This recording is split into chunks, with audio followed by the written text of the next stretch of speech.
Nakapanimiko sa bulsa ang kanyang jacket, ang isang balat ng kendi at tuwang-tuwa siya. Nakatupo siya sa kama sa loob ngang klinikang doktor ikinakampay ang mabinti at binubuksan ang malutong na balat ngang kendi na may mukhang seryosong-seryoso na akala mo ay nakso, solve ngang isang malaking problema. 3 taong gulang. Ang itim niyang buhok ay nakatayo. Sa iba't ibang direksyon ang ibabang labi ay nakausli. Ang ugaling iyon na nakausli ang labi kapag nag-iisip ay namana niya sa kanyang ama. Tiningnan ni Elena ang kanyang anak at hinawakan ang sariling puso gamit ang kaliwang kamay. Hinawakan niya lang ito. Nakatulong iyon para hindi niya isipin kung gaano na sila katagal naghihintay at kung bakit ang tagal bago iangat ng doktor ang kanyang paningin mula sa mga papel. Mahal ang bayad sa klinikang iyon, may leather na upuan mga nakakuwadrong, diploma isang mesa na gawa sa madilim na kahoy. Si Alejandro mismo ang naganap sa espesyalistang ito. Si Dr. Arturo Valdez, isang neuropediatrician na kailangan mong magpa-schedule 3 linggo bago ka makapunta. Ang bayad sa konsultasyon ay katumbas ng 1 buwang sweldo ng isang teacher sa public school. Ang pinakamagaling lang, dapat iyon ang sinabi ni Alejandro noon at hindi tumutol si Elena dahil palaging alam ni Alejandro kung ano ang pinakamabuti. Binubuklat ni Valdez ang mga nakaprint na report, ang mga test na ginawa kay Miko 2 linggo na ang nakararaan. Sa ibang klinika iyon ginawa kasama ang ibang doktora isang hindi kilalang babae na may napakalambing na boses na nakiusap kay Miko na pakpatung-patungin ang mablocks at ituro kung nasaan ang tainga ng teddy bear. Tinuro iyon ni Miko, natuwa rin siyang makita ang teddy bear. Sige sabi ni Valdez nang hindi man lang nag-angat ng tingin. Tingnan ninyo ito. Iniharap niya ang isa sa mga papel kay Elena. Nakakita si Elena nga numero terminong medical graph na may makurba at wala siyang naintindihan ni isa. Ang sitwasyon sa kasamaang palad ay medyo malinaw papatuloy ng doktor gamit ang parehong walang emosyong boses na parang nababasa lang ulat panahon. Moderate intellectual disability at sa ilang indicators ay severe myogenic na pinakmulan irreversible o hindi na mababago. Narinig ni Elena kung paano sa wakas ay nabuksan ni Miko ang balat ng kendi. Lumutong ang papel at tumahimik ang bata. Anong ibig sabihin ngang hindi na mababago? Ibig sabihin ay eksaktong ganon. Mari lang siyang maturuan hanggang sa limitasyon ng pakikisalamuha sa lipunan maturuan ng nga basic na kakayahan para alagaan ang sarili, wala ng iba. Hindi kayo dapat umasa normal na pag-unlat ng kanyang pag-iisip. Sa wakas ay tumingin si Valdez sa kanya. Mayroon siyang pagod at medyo inis na tingin tulad ng isang taong naabala sa gitna ng isang mahalagang gawain. Kailangan ninyong mag-isip tungkol sa isang special education center. Hindi ito katapusan ng mundo. Ito ay isang realidad na mas mabuting harapin ngayon habang bata pa siya.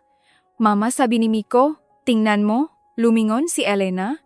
Tinitiklop ang bata ang balat ng kendi sa 4 na bahagi tapos isa pa at ngayon ay hawak niya ang isang maliit at matigas na parisukat na tinitingnan niya ng may kasiyahan.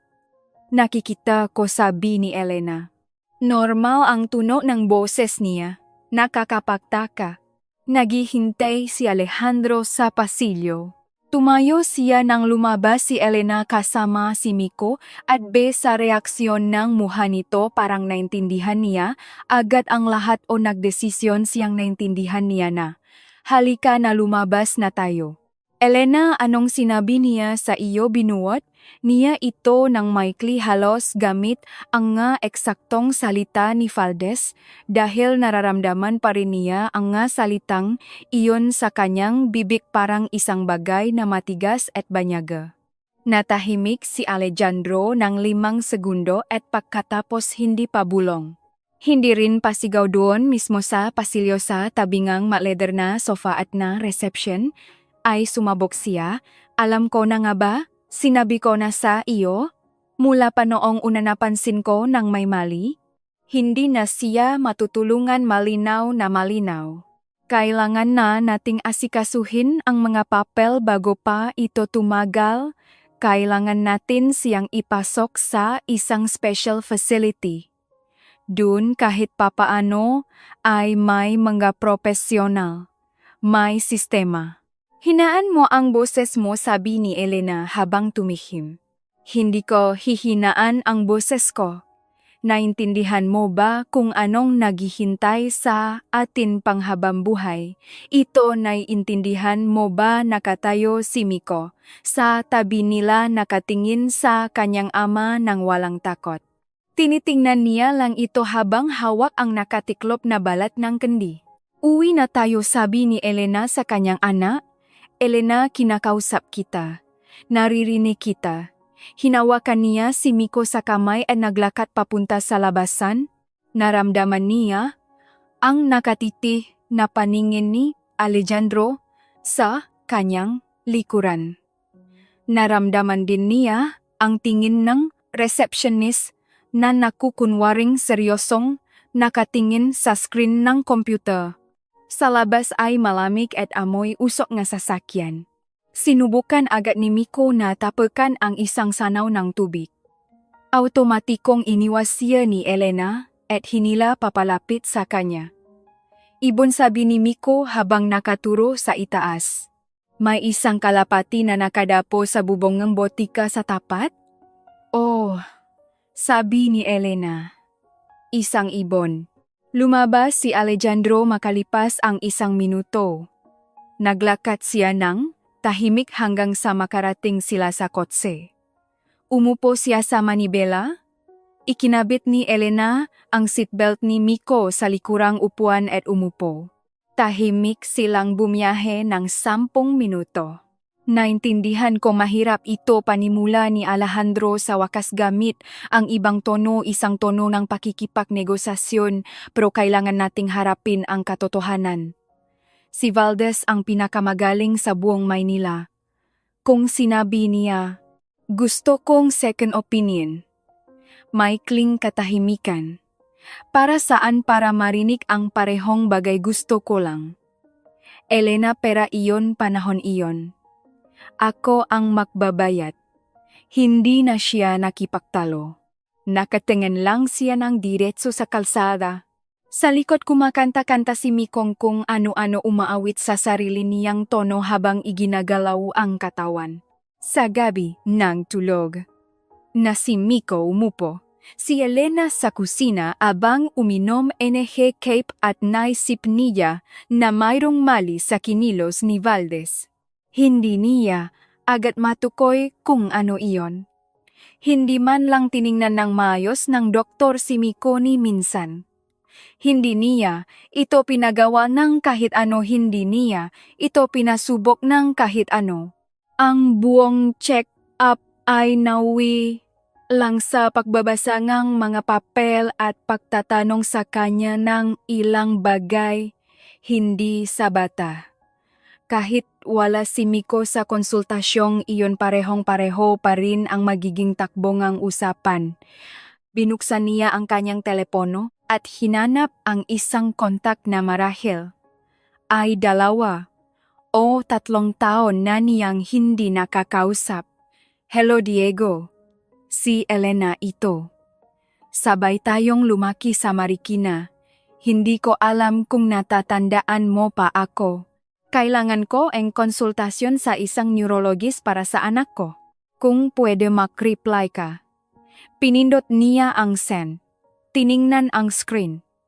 Pagkatapos ay itinabi ang telepono at pinuntahan si Miko para tingnan kung paano ito matulog. Nakahiga ito ng patagilid. Ang isang kamay ay nasa ilalim ng pisngi at bahagyang nakabuka ang bibig. Ang balat ng kendi ay mahigpit pa ring hawak sa kanyang kamao. Nanatili si Elena sa hambangang pinto nang hindi pumapasok. Makalipas ang 20 minuto nag-vibrate ang telepono. Elena, siyempre natatandaan kita. Pumunta ka kahit kailan mo gusto. Hindi mo na kailangan ng appointment. Nagtatrabaho ako sa San Juan Children's Hospital. I-text mo ako kapag nandito ka na para papasukin kanila. Nag-reply siya. Sa makalawa kung pwede pupunta ako diyan sa umaga. Pinatay ni Elena ang ilaw sa kusina at humiga sa sofa sa sala imbis na pumasok sa kwartong ginagamit nila ni Alejandro. Nakahiga siya habang pinakikinggan ang pahinga ni Miko sa kabilang kwarto regula, malalim kalmadong-kalmado. Hindi na mababago, sabi ni Valdez. Hindi niya alam kung anong ibig sabihin nun, pero may isang bagay siyang nakakasiguro. Tiningnan ng lalakang iyon ang mapapal, hindi ang anak niya. Sa mga papel na iyon, ang San Juan Children's Hospital ay isang makaibang mundo, hindi mas pangit at hindi rin mas maganda, sadyang makaiba lang. Ang linoleum sa mga pasilyo ay kupas na hanggang sa pumuti at sa mga dingding ay may mga drawing na halatang gawa, mga bata hindi pang dekorasyon, mga tabinging kuneho at mga bahay na may usok na lumalabas sa bubong na idinikit lang gamit ang tape. Amoy bleach at may halong matamis na malamang ay galing sa kwarto ng mga nurse. Naglalakad si Miko sa tabi niya habang palingalinga sa paligid. Kuneho, sabi niya habang nakaturo sa dingding. Kuneho nga paksang ayon ni Elena. Sinabi niya kay Alejandro na pupunta siya sa health center para kumuha ng medical certificate para sa daycare. Hindi na ito nagtanong pa. Sa nakalipas na 2 araw halos hindi sila nag-usap. Umaalis ito ng maaga at umuuwi ng gabi at hindi sigurado si Elena kung nasasaktan ba ito o hinihintay lang siyang gawin ang desisyong gusto nito. Tiningnan ng nurse sa station ang isang listahan at tumango agad. Sinabihan na ako ni Dr. Diego. Pangatlong pinto sa pasilyo. Nakaawang ang pangatlong pinto. Kumatok si Elena. Tuloy. Walo o marahil 9 na taon na niyang hindi nakikita si Diego. Ang huling pakikita nila ay saglit lang sa isang kasal. Nag-usap sila ng 5 minuto at pumunta sa makaibang mesa. Bago iyon sa kanilang barangay. Noong mga taon nila sa eskwelahan, 3 taon ang tanda nito sa kanya na noong bata pa sila ay napakalaking agwat. Naglalaro ito ngang basketball kasama ngang lalaki. Pinapanut niya ito mula sa maduyan. Ngayon ay naroon ito nakatingin sa kanya. Matangkat, medyo nakuba na marahil dahil sa nakasanayang payuko sa kanyang mamaliliit na pasyente. May suot na salamin na manipis, ang frame ang puting koay ng doktor ay hindi masyadong nakabutones. Sinabi ni Elena, nang simple. Walang halong pagtatanong. Isang pagbati. Hello, Diego. Lumuhod ito sa harap ni Miko. Hello, sino ka ba, Miko? Miko ang ganda ngang pangalan. Ako si Diego. Pinagmasdan nito ang bata nang walang pagmamadali, nang hindi naniningkit ang mga mata na parang isang profesional. Tiningnan niya lang ito. Anong hawak mo? Diyan binuksan ni Miko ang kanyang kamao. Ang parehong balat ng kendi. Ngayon ay dala-dala na niya ito kahit saan. Papel. Saan mo nakuha iyan? Sa bulsa? Naintindihan ko. Tumayo si Diego at sumanyas na pumasok sila. Upo kayo rito, Miko. Dito sa upuang ito. Kung gusto mong umikot-umikot ka. Umupo agad si Miko at nagsimulang umikot. Inilabas ni Elena mula sa kanyang bag ang isang folder, ang mga kopya ng lahat ng dokumento, ang resulta ng test, ang report ni Valdez at ipinatong sa mesa. Hindi kinuha ni Diego ang folder. Nakatingin siya kay Miko. Kwento mo sa aking, sabi ni Jack kay Elena. Nang hindi binabasa ang mga papel. Ikinwento ni Elena ang pagbisita kay Valdez, ang diagnosis, ang katotohanan, hindi man lang sinuri ng maayos si Miko sa buong konsultasyon. Nagsasalita siya sa pantay na boses ng hindi umiyak. Sa totoo lang hindi pa siya umiyak ni minsan simula noong araw na iyon at kahit siya mismo ay hindi maintindihan kung bakit.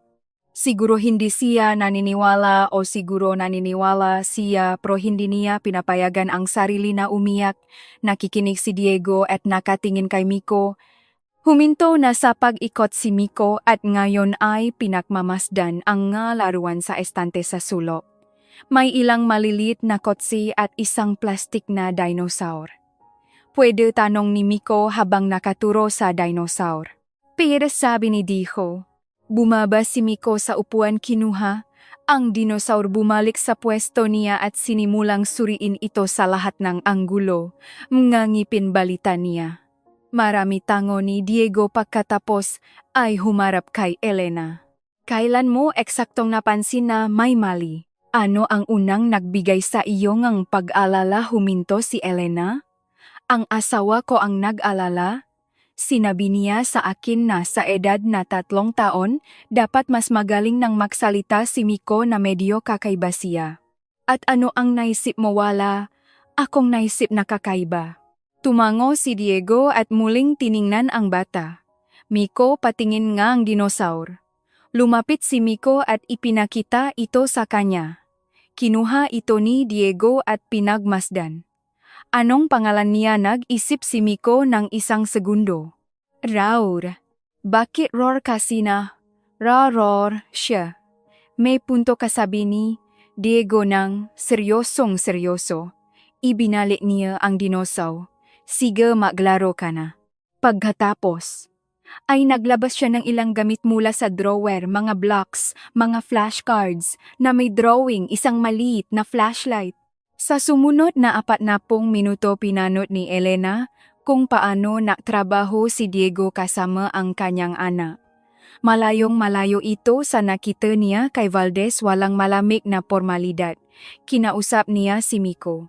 Pinaturo ang ilang bagay, pinapangalanan ang mga gamit, pinagpatong-patong ang mga piraso.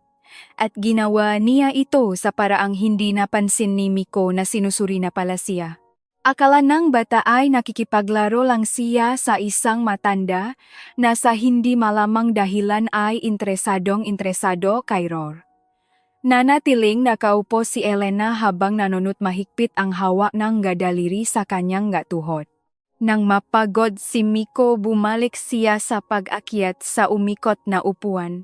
Hindi siya pinigilan ni Diego. Kinuha nito ang folder na may mga dokumentong dala ni Elena at nagsimulang makbasa.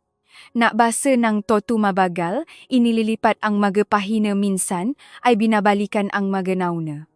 Naghihintay si Elena. Nang sa wakas ay iangat nito ang paningin sa kanya, hindi mabasa ni Elena ang ekspresyon nito. Parang isang pader blanco, kalmado, sarado, hindi maganda at hindi rin masama, wala lang. May gumuho sa loob ni Elena. Tumayo siya nang hindi namamalayan, basta na lang tumayo, kinuha ang bag at hinawakan si Miko sa kamay. Uwi na tayo, sabi niya. Elena, sabi ni Diego. Kailangan ko nang umalis. Lumabas siya sa pasilyo, sumandal sa dingding sa tabing-tabinging kuneho. Tahimik na nakatingin sa kanya si Miko mula sa ibaba. Alam ng bata kung kailan dapat tumahimik. Saan ba nakukuha iyon ng isang 3 taong gulang na tao? Hindi niya kailanman naintindihan. Bumukas ang pinto.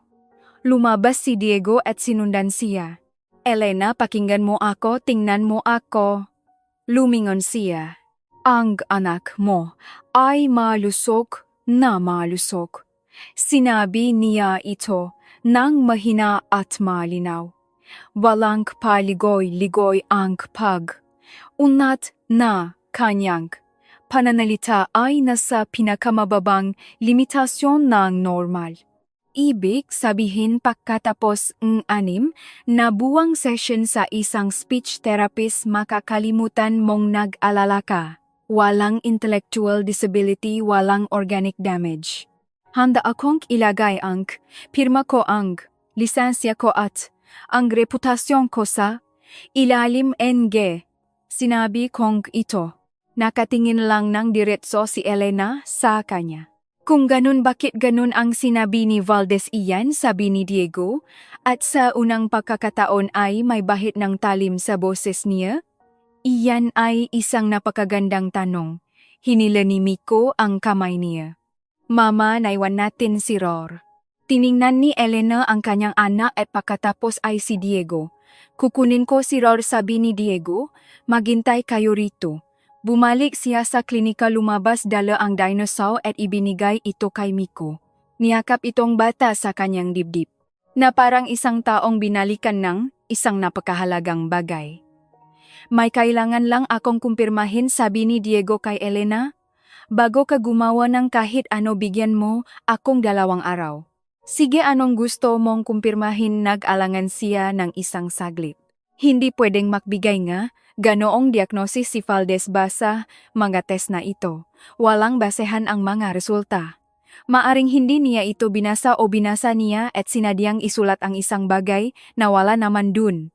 Hindi agad naintindihan ni Elena kung anong ibig nitong sabihin at nang maintindihan niya ang pada na pinanatili niyang buo sa loob niya ng buong panahong iyon ay nagpakita ngang unang bita.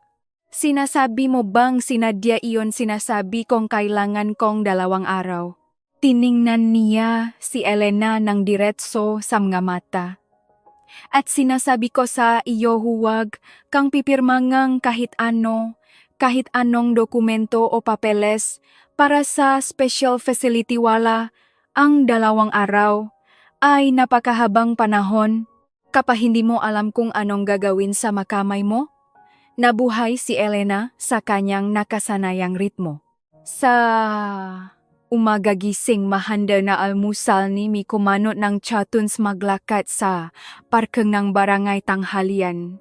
Siesta, eksaktong katulad noong 1 linggo, noong 1 buwan, kaya lang ngayon ay tinitingnan niya ang kanyang anak at naisip ang mga salita ni Valdez hindi na mababago at pagkatapos ay naisip niya ang salita ni Diego maluzog na maluzog. At ang 2 pahayag na iyon ay hindi pwedeng magsama. Kaya naman may isang bagay sa loob niya na umaandar ng walang silbi, parang makinang walang karga. Hindi nagtanong si Alejandro kung saan siya nagpunta noong makalawa. Baka nakalimutan nito o baka wala itong pakialam. Nakapagdesisyon na ito at hinihintay na lang siyang sumunod. Sa hapunan noong unang gabi, ito ang nagbukas ng usapan.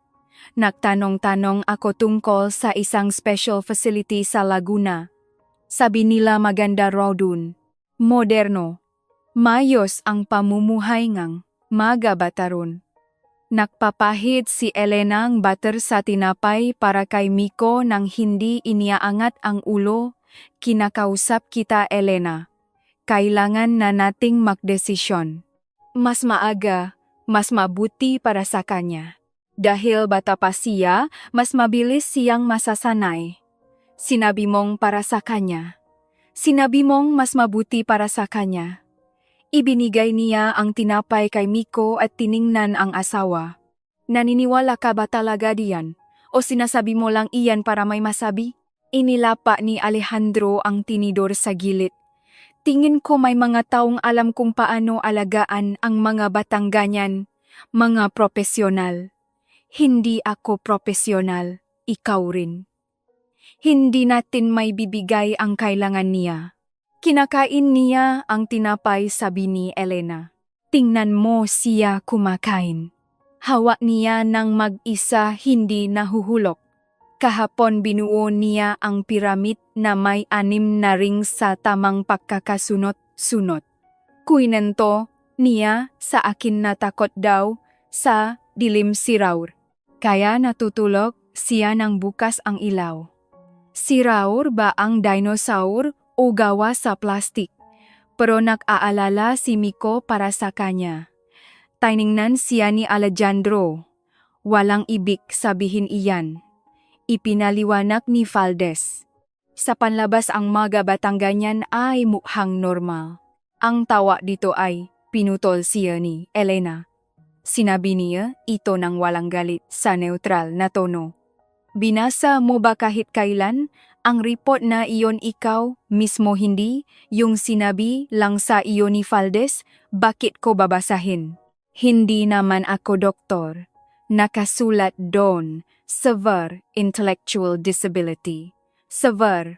Alam mo ba kung anong itsura ng mga batang may severe na kondisyon? Nakakita ka na ba na tahimik ito? Ako nakakita na, sabi ni Elena habang naghihintay na pumasok sa klinika. Sa pasilyo, may isang nanay na, may anak na babae. Iyon ang severe. Ang sa atin ay iba. Ibang-iba, Alejandro. Tiningnan siya ni Miko mula sa ibaba. Nararamdaman ng bata ang tensyon kahit pamahina ang boses ng mga matatanda. Mama? Tinapay pa? Sandali lang, sabi niya sabay talikot papunta sa ref. Hindi na muling binanggit ni Alejandro ang Laguna habang naghahapunan. Tumawag si Diego kinabukasan bandang tanghali. Tulok si Miko. Pwede ka bang makausap? May nalaman ako. Maikling katahimikan. Inimbestigahan si Valdez ng Department of Health noong 1 taon dahil sa reklamo ng ilang magulang, isang pamilya, ibang bata, parehong kwento, isang diagnosis na hindi nakumpirma sa ibang ospital. Natahimik ang lahat noon, binawin nila ang reklamo. Hindi ko alam kung bakit. Nakatupo si Elena sa kusina habang nakatingin sa bintana. Diego, may gusto akong itanong ng diretsahan. Ano iyon? Maari kayang ang asawa ko, maari kayang binayaran niya si Valdez para sa diagnosis na iyon? Mahabang katahimikan. Hindi ko alam, Elena. Hindi ko pa mapapatunayan. Pero sa teorya lang ang report ay isinulat na parang iba ang sinasabingang resulta ng test kumpara sa naging konklusyon. Ito ay isang napakalaking kapalpakan o isang sadyang pamamaki. Wala na akong ibang nakikitang dahilan. Naalala ni Elena kung paano nahanap ni Alejandro si Valdez, kung paano nito ipinilit na siya ang puntahan. Kung paano pagkatapos sa pasilyo nga, klinika ay sumigaw ito, hindi nawasa, hindi nalito, kundi parang alam na nito at hinihintay na lang ang kumpirmasyon. Naalala niya kung paanong sa loop lang ng 2 araw ay alam na nito ang lahat tungkol sa facility sa Laguna. Kailangan pang mahanap ngang impormasyon doon, magpa-reserve, alamin ang mga kondisyon, matagal gawin iyon, 2 araw. Nalaman nito sa loop ngang 2 araw. Elena, naririnig mo ba? Ako naririnig kita. Tingin ko hindi ka dapat magpadalos-dalos, pero kailangan kong malaman ang isang bagay. Handa ka bang ituloy ito hanggang dulo? Dahil kung sinadya ni Valdez na magbigay ng pekeng diagnosis, isa itong kasong kriminal. Seryoso ito, hindi lang. Ito simpleng reklamo sa Department of Health. Aabot ito sa korte. At kung nasa likod nito si Alejandro, 2 kasong kriminal iyan. Naririnig niya ang pagingan nito sa kabilang linya, regular, kalmado. Naghihintay ito. Natatakot ako, sabi niya. Ganun kasimple, walang paligoy-ligoy. Alam ko, mahal siya ni Miko. Si Alejandro ang tatay niya. Kahit anong mangyari alam ko iyon, at kahit ganon sinasabi mo pa rin sa akin na ituloy ko. Sinasabi kong ikaw ang dapat magdesisyon. Neutral ang boses nito, hindi namimilit. Pwede akong gumawa ng sarili kong report. Pwede akong gumawa ng opisyal na pagpapabulaan sa diagnosis ni Valdez. Pwede kong ibigay ang lahat sa mga abogado. Pero gagawin ko lang iyon kung sasabihin mong o. Tumayo si Elena, naglakad sa kusina at huminto sa tapat ng pinto ng kwarto ni Miko. Nakaawang ito, natutulog ang bata ng patagilid habang yakap si Ror sa ilalim ng kanyang braso. Tiningnan niya ang kanyang anak na natatakot para sa isang plastik na dinosaur na natitiklop ng mapapel sa apat na bahagi na kumakain ng tinapay habang hawa ng mag-isa ng hindi nahuhulog. Hindi na mababago, sabi ni Valdez malusok. Na malusok, sabi ni Diego. O, sabi niya sa telepono. Ituloy natin hanggang dulo. Kinagabihan ng umuwi si Alejandro, sinalubong niya ito sa sala. Nakpasa ka na ba nga application sa facility na iyon sa Laguna? Naguhubad ito ngang jacket. Matagal bago ito sumagot. Nagtanong-tanong ako kailan kinabukasan pagkatapos nating pumunta kay Valdez. Lumingon ito sa kanya. Elena, gusto ko lang kinabukasan, pag-ulit niya. Hindi mo pa alam ang pinal na diagnosis nun. Hindi pa nga tayo nakakalabas nga, klinika sumigaw ka na sa pasilyo. At kinabukasan ay nagtatanong-tanong ka na. Tiningnan siya nito. Gusto ko lang maging handa sa kahit anong mangyari. Kahit anong mangyari, sabi niya, o sa isang partikular na mangyari? Anong ibig mong sabihin? Tiningnan ni Elena ang kanyang asawa? Kabisado na niya ang mukha nito. 8 taong makasama. Alam niya kung anong itsura nito kapag nagsisinungaling. May kaunting tensyon sa paligid ng bibig, ang tingin ay bahagyang nakaiwas, hindi masyado pero bahagya. Sa sandaling iyon ay eksaktong ganun ang ekspresyon nito. Wala, sabi niya, sa ngayon wala. Dumaan siya sa tabi nito at pumunta sa kwarto ni Miko. Isinara niya ang pinto, inilabas ang telepono at nagtype ngang isang salita kay Diego. Bilisan mo. Ang abogado ni Diego ay nangangalang Atty. Carmen Ortiz, isang maliit na babay na nasa 40 anyos, maikli ang buhok at may ugaling tumitik sa kausap ng medyo matagal kaysa sa normal. 12 taon na siyang humahawa ng makaso ng medical negligence at ayon kay Diego ay naipanalo nito ang 80% sa maiyon. Yung 20% ay kapawalang ebidensya, paliwanag agad ng abogada ng walang halong pagpapakumbaba. Nakita silang tatlo, sina Elena, Diego at Carmen, sa isang maliit na coffee shop malapit sa Quezon City Hall of Justice. Naiwan si Miko sa isang kapitbahay na sinabihan ni Elena na may bibilhin lang siya. Toto naman, kalahati nga lang. Binasa ni Carmen ang report ni Valdez nang tahimik, hawa ang mga pahina gamit ang 2 kamay. Pagkatapos ay inilapa niya ito at kinuha ang kanyang kape. Sige, gagawa si Dr. Diego ng counter report na may kumpletong medical justification.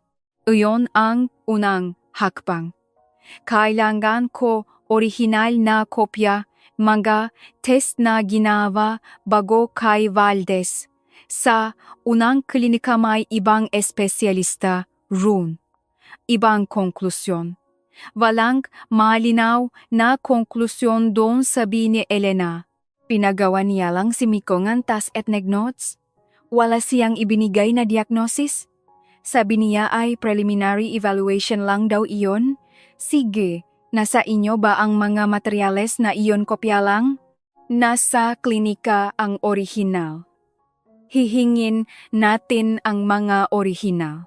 Nagsusulat si Carmen sa isang notebook ng mabilis nang hindi tinitignan ang papel. Ngayon ang pinakamahalaga. Para mapatunayan ang pamemeka, hindi sapat na mali ang diagnosis. Kailangan nating mapatunayan ang intensyon na alam ni Valdez na nagsusulat siyang kasinungalingan. Iyon ang mas mahirap. May reklamo noong 1 taon, singit ni Diego. Parehong kwento. Alam ko. Nakita ko kahapon. Nag-angat ng tingin si Carmen. Binawi ngang nanay ngang bata ang reklamo. Bigla na lang, 3 linggo pagkatapos, isampa ng walang paliwanag. Binayaran ba siya? Tanong ni Elena. O tinakot o pareho? Ang alamin iyon ngayon ay hindi natin. Trabaho iyon ng pulis. Ang trabaho natin ay bigyan ang mga investigador ng dahilan para maksimulang magtrabaho. Hawa ni Elena ang tasa gamit ang 2 kamay. Malamig na ang kape. Hindi siya umiinom. Sinabi ninyong mahirap patunayan ang intensyon. Paano kung ang asawa ko ang nasa likod ng lahat ng ito? Paano kung siya ang nabayat kay Valdez tinitigan siya ni Charmen? May dahilan ba kayo para isipin iyan kutob? At may mga pangyayaring tumutugma sa kutob na iyon. Siya ang nakahanap kay Valdez. Siya ang nagpumilit na doon kami pumunta. Kinabukasan pagkatapos ang diagnosis alam na niya ang lahat tungkol sa isang partikular na facility sa ibang probinsya. Naintindihan kong circumstantial evidence, iyan pero kung may bayaran may bank transfer o cash, dapat may mga meeting tawag kahit ano. Ang mga phone records ay pwedeng hingin sa ilalim ng isang criminal case. Muling naksulat si Kamen. Handa ba kayong mawi ito sa kasong kriminal laban sa asawa ninyo o? Naintindihan ninyong kasama rito ang annulment hatian ng mga naipundar at ang custody ng batalahat ng sabay-sabay? Naintindihan ko. Mabuti isinara ni Charmen ang notebook. Kung ganun magsisimula na tayo. Unang hakbang reklamo sa Department of Health, laban kay Valdez kasama ang report ni Diego. Kasabay nito reklamo sa presinto para sa kasong falsification of medical documents. Mula roon tingnan natin kung paano usad. Umuwi? Si Elena ng alas 3 ng hapon? Sinundo si Miko sa kapitbahay pinakain umupo kasama niya at ng mga blocks at pinanut kung paano ito gumawa ng mataas na tore. 6 na blocks na 7 matutumba na masayang balita nito at sinira ang tore gamit ang isang kamay. Kumalat ang mga blocks sa sahig. Tumawa ito. Ulit sabi nito at sinimulang pulutin ang nga iyon. Naisip ni Elena na darating si Alejandro sa loob ng 3 oras na maghahanda siya nga hapunan at magayos ng mesa at upo sila ng magkaharap. Alam niya ang mga bagay na alam niya at hindi alam nito na alam niya iyon. Isang kakaibang pakiramdam hindi tagumpay at hindi rin takot, isang bagay sa gitna, parang nasa isang napakataas na lugar. Nang pumasok si Alejandro, nasa kusina siya. Inilapa nito ang mga susi sa lalagyan sa sala, isang pamilyar na tuno. 8 taon niyang pinakikinggan ang tuno na iyon. Kamusta ang araw mo normal sabi ni Elena. May mga binili lang. Para saan nakipagkita ako sa isang kaibigan? Kasinungalingan iyon. Sinabi niya, iyon ng natural, nang walang pag-alinlangan at maging siya ay nagulat sa sarili. Dati ay hindi siya marunong magsinungaling sa asawa o hindi niya kinailangang gawin iyon. Habang naghahapunan kakaiba ang kabaitan ni Alejandro. Nagtanong tungkol kay Miko kung paano ito natulog anong kinain kung naglaro ba. Sumasagot si Elena ng maikli. Kinukwento ni Miko ang toreng natumba at kung paanong mabilis tumakbo si Rauro. Pero hindi gamit ang paang iyon. Si Rawar, ang dinosaur seryosong paliwanag niya sa kanyang ama. Natatandaan ko sabi ni Alejandro. Tinitigan nito ang anak ng matagal at hindi mabasa ni Elena kung ano ang nasa tingin na iyon. Konsensya, pagkalkula o isang bagay na hindi. Nito alam kung anong itatawag Alejandro sabi niya pagkatapos maghapunan nang pumunta na si Miko sa kwarto nito. Kontento ka ba kay Valdez naghuhugas ito ng plato? Huminto ito. Sa anong paraan? Sa literal na paraan. Kontento ka ba sa kung paano tumakbo ang konsultasyon? Sa sinabi niya, ang salitang kontento ay kakaibang salita para sa sitwasyong ito. Sige, ibang salita. Nagtiwala ka ba sa kanya nirekomenda siya sa akin bilang pinakamagaling na espesyalista? Sino ang nagrekomenda sa kanya isang maliit na katahimikan? Halos hindi mapansin. Katrabaho ko, hindi mo siya kilala. Anong pangalan ngang? Katrabaho mo lumingon, si Alejandro at tiningnan siya, Elena. Para saan ang damingang tanong na ito kuryos lang. Nakatayo siya sa pinto ngang kusina nakasandal sa hamba, Hindi mo kailanman sinabi kung sino ang nagrekomenda kay Valdez.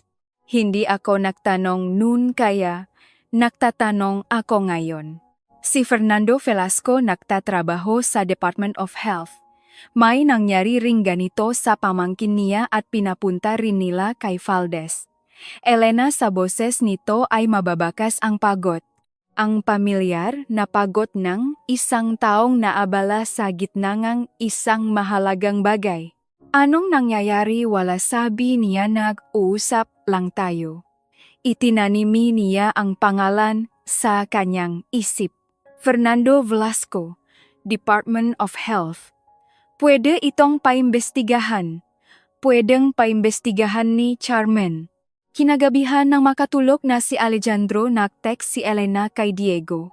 Sinabi na niya ang pangalan ng lalaking nagrekomenda raw kay Valdez.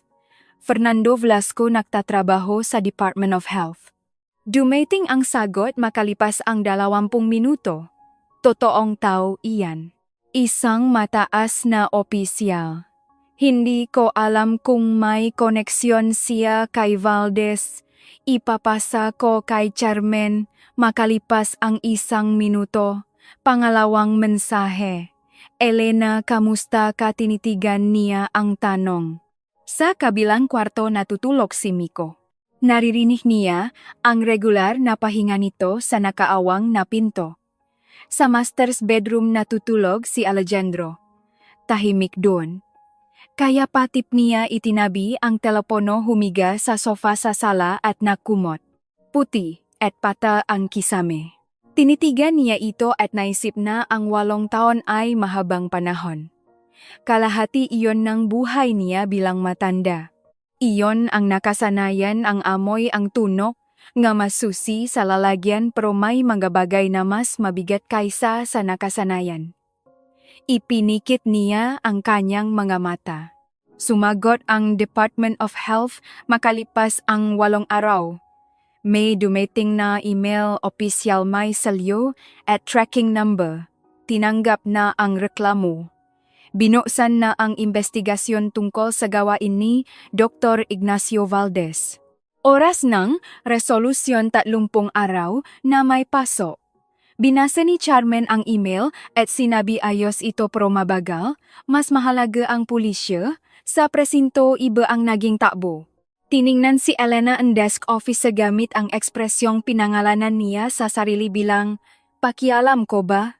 Diyan binuot niya ang reklamo tungkol sa pamemekeng medical document. Mayroong expert medical report na kumokontra rito. May dahilan para isipin na ang diagnosis ay ginawa ng sinasadya. Nasulat ang pulis at ibinigay sa kanya ang kopya ng blotter. Si Carmen na nakaupo sa tabi niya ay nakdagdag ng ilang legal na termino. Tila umayos ng upo ang pulis nang marinig siya. Lumabas sila sa kalsada. At ngayon maghihintay na lang tayo, tanong ni Elena. Ngayon maghihintay tayo, sagot ni Charmen. At kasabay nito kakalapin natin ang lahat ng kaya nating makuha sa sarili natin. Yung babaeng bumawi ng reklamo noong 1 taon na hanap ko na siya. Ang pangalan niya ay Laura Morales.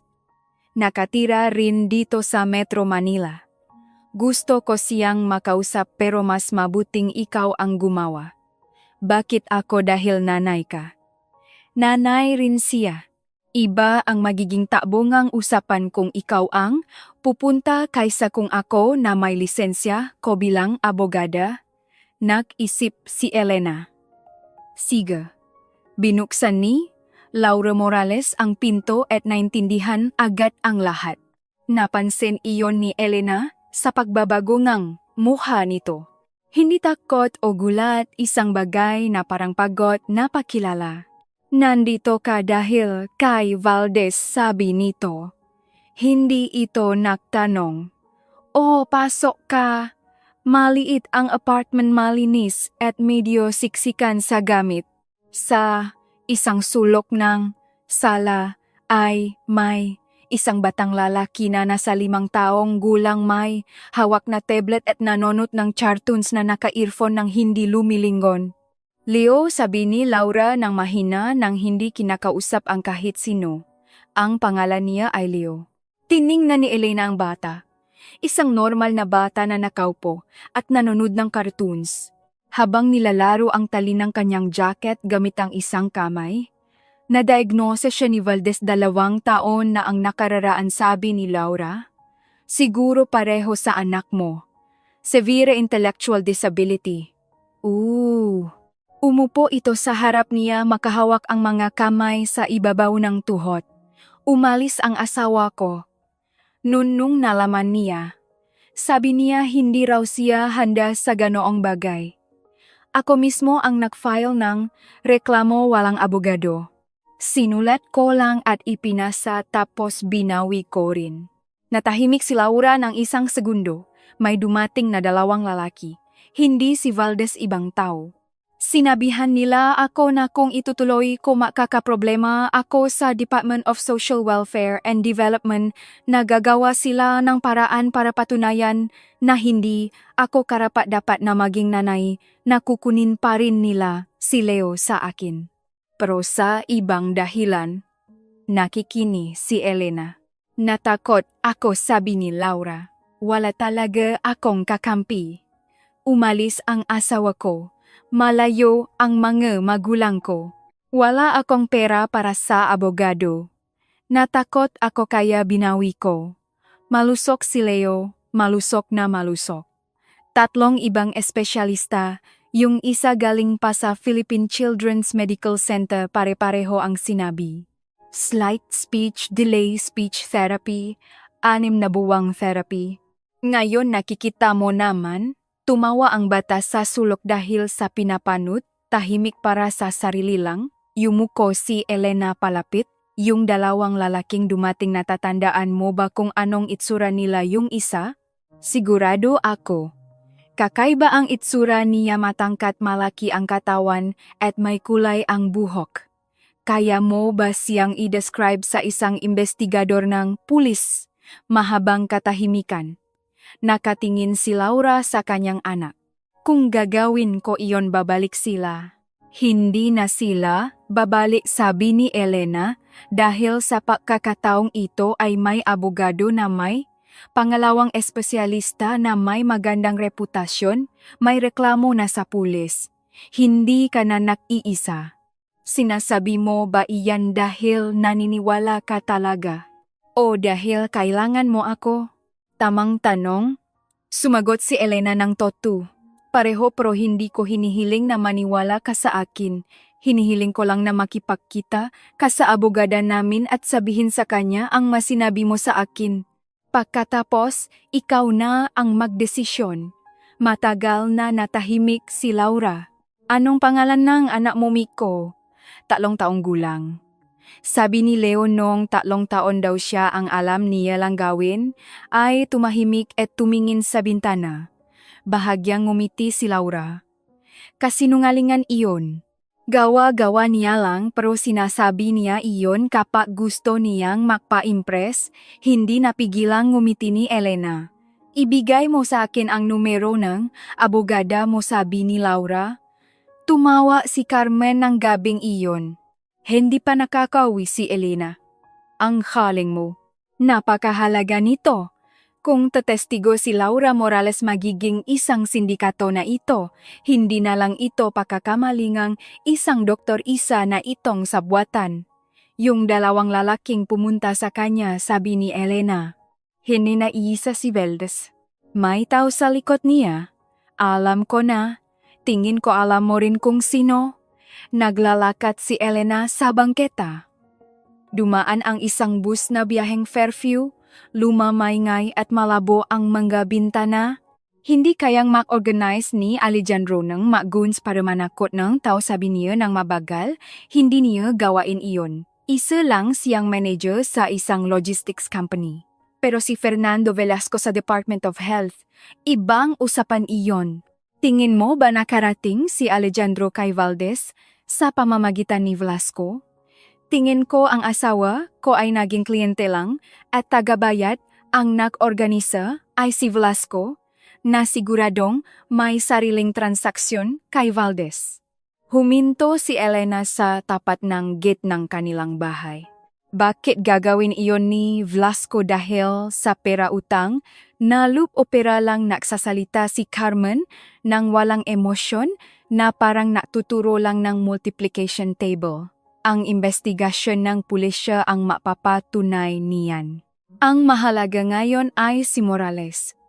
Kung may describe niya yung lalaking may kulay ang buhok, isa na itong partikular na tao at mula sa isang partikular na tao, mahuhugot ang isang buong koneksyon. Nakatingin si Elena sa doorbell. Sa likod ng pintong iyon ay naroon si Alejandro. Ang hapunan ang nakasanayang walang kwentang usapan ang tunog ng telebisyon, 8 taon. Carmen, gaano katagal aabutin ang lahat ng ito? Lahat simula hanggang sa hatol ng korte.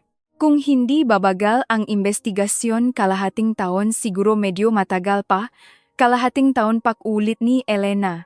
Hindi mo kailangang tumira kasama niya sa buong panahong iyon. Alam ko.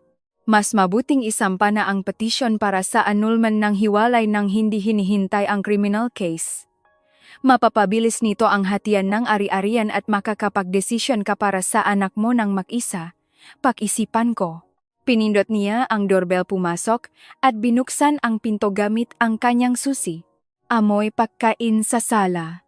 Mukhang nagluto si Alejandro. Nakakagulat. Bihira nitong gawin iyon. Narinig ni Elena ang boses nito mula sa kusina. Ako na ito, sabi niya. Pumasok siya, hinubad ang jacket at isinabit. Sa sala naririnig niyang tumatawa si Miko. Ibig sabihin ay sinundo ito ni Alejandro mula sa kapitbahay. Nakakagulat din iyon. Pumunta siya sa sala. Nakatupo si Miko sa sahi na papalibutan ng mga blocks. Nakatupo si Alejandro sa tabi nito sa saig na ka-offisatir at may binuburin. Ipinapaliwanag ni Miko kung paano iyon ginagawa. Nag-angat ng tingin si Alejandro kay Elena. May kakaiba sa mukha nito. Hindi niya may larawan. Marahil ay pagpupursige tulad ng isang taong totong sumusubok o ng isang taong nararamdamang unti-unti nang gumuguho ang tinutungtungan niya. Gumagawa kami ng garahe, balita ni Miko para kay Ror. Nakikita ko, sabi ni Elena. Nagsampang ang petition para sa annulment si Elena nung Biyernes ng umaga. Walang pasabi. Basta na lang siyang pumunta. Sa family court kumuha ng form pinunan at ipinasa. Nagtanong ang clerk kung may anak na menor de edad. Sumagot si Elena na oo, isang 3 taong gulang na anak. Ipinaliwanag sa kanya na dadaan ito sa mas mahabang proseso. Sinabi ni Elena na alam niya. Hindi iyon ang unang habang, isa itong formalidad para formal na may pare. Sinabi niya ito kay Alejandro ng gabing iyon, hindi habang nahahapunan o bago iyon. Hinintay niyang makatulog ang kanilang anak at pumasok sa sala kung saan may pinapanood si Alejandro sa laptop. Nagsampa na ako ngang annulment. Mabagal nitong isinara ang laptop. Kailan kaninang umaga?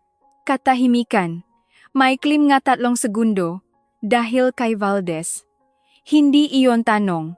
Napansin iyon ni Elena, hindi ito natanong kung bakit binanggit agad ang pangalan ni Valdez na parang inaasahan na nito. Dahil sa maraming bagay, sabi niya. Tumayo si Elena, nagsasalita sa pantay na tono ng hindi nagtataas ng boses. Kilalang kilala ni Elena ang bersong ito ni Alejandro.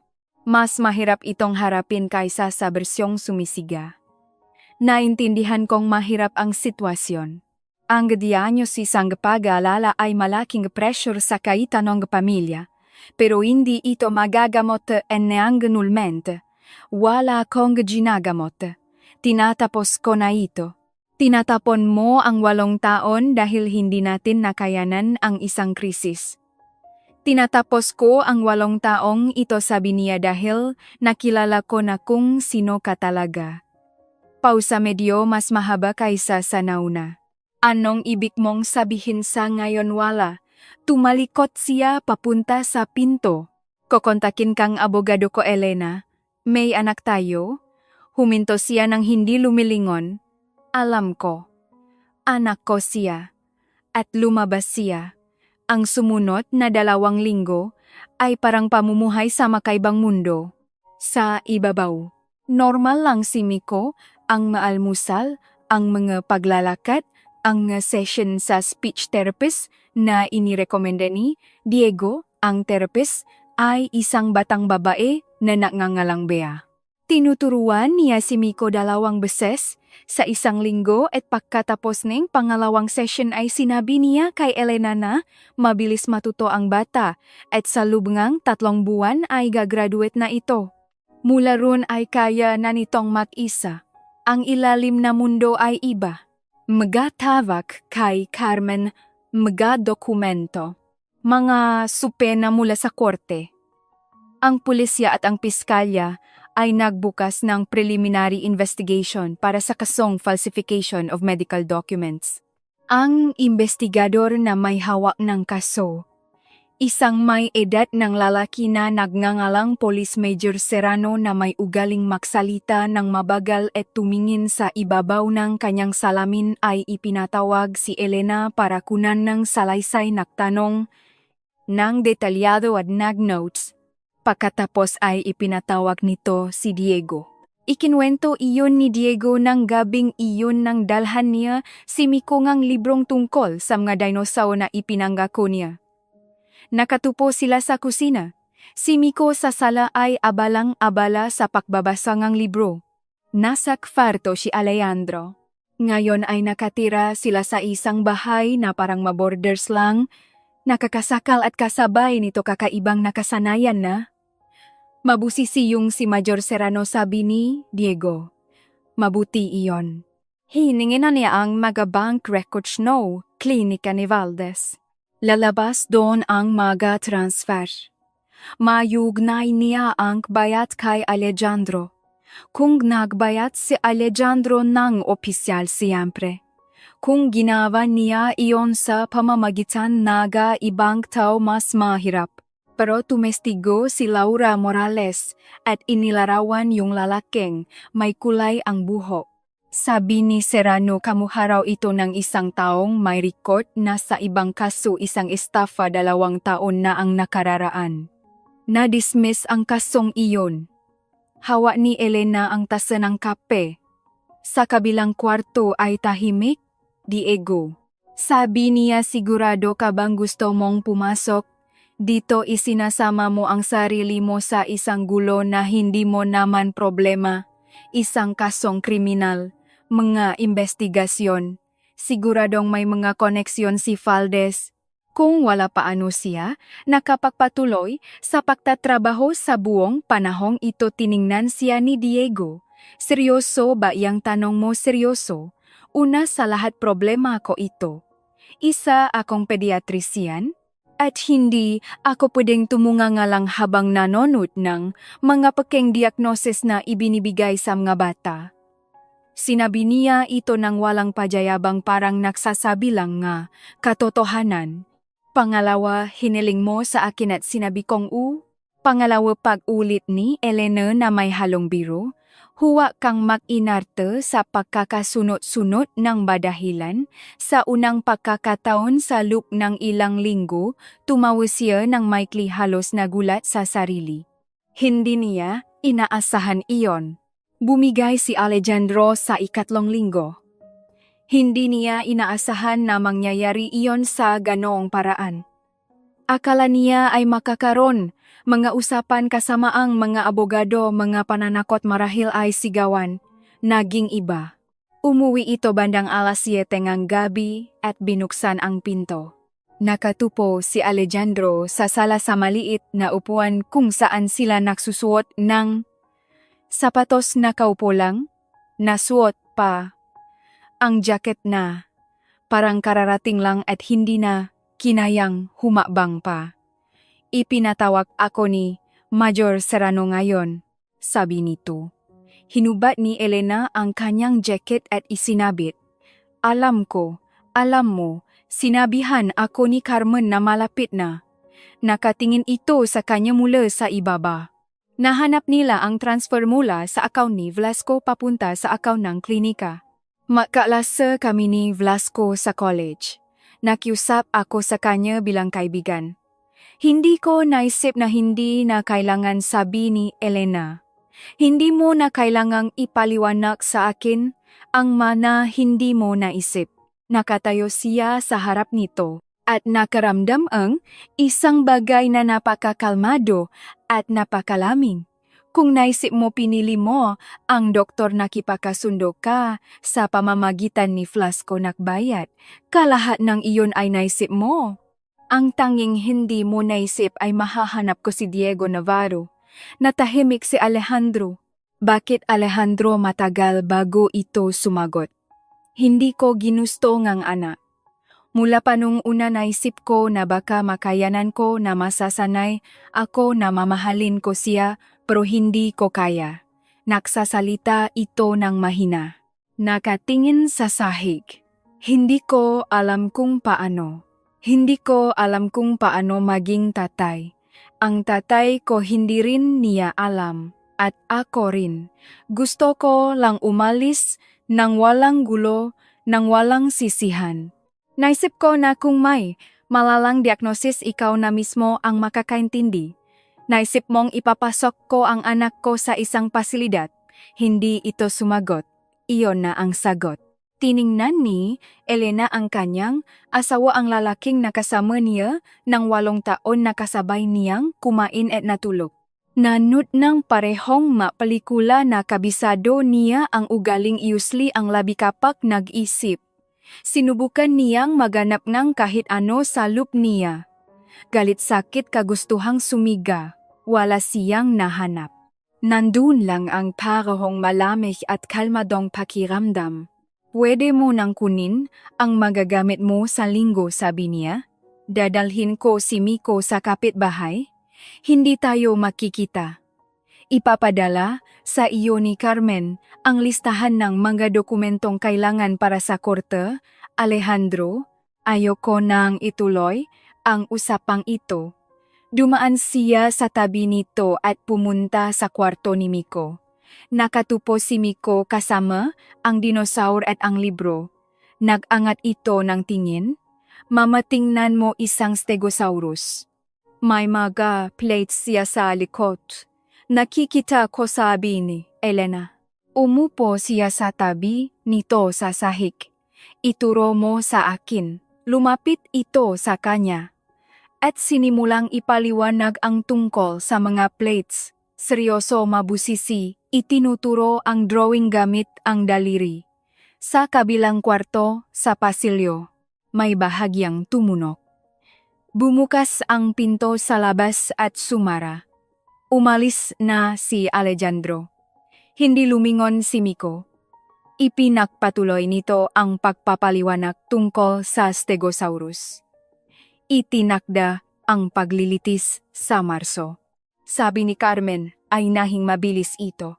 Kadalasan ay inaabot ng taon ang mga ganitong kaso sa korte pero naplansa ng maayos ni Serrano ang mga ebidensya at ayaw na ng piskalya na patagalin pa ang proseso. Teknikal na may 2 akusasyon sa iisang paglilitis. Una laban kay Valdez. Falsification of medical documents na may resultang matinding pinsala.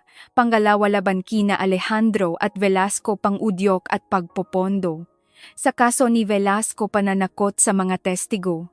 Ipinaliwanag ni Jarman na sa praktikal na usapan lilitisin ang lahat sa isang pagdinig dahil isa langgang madya ebidensya.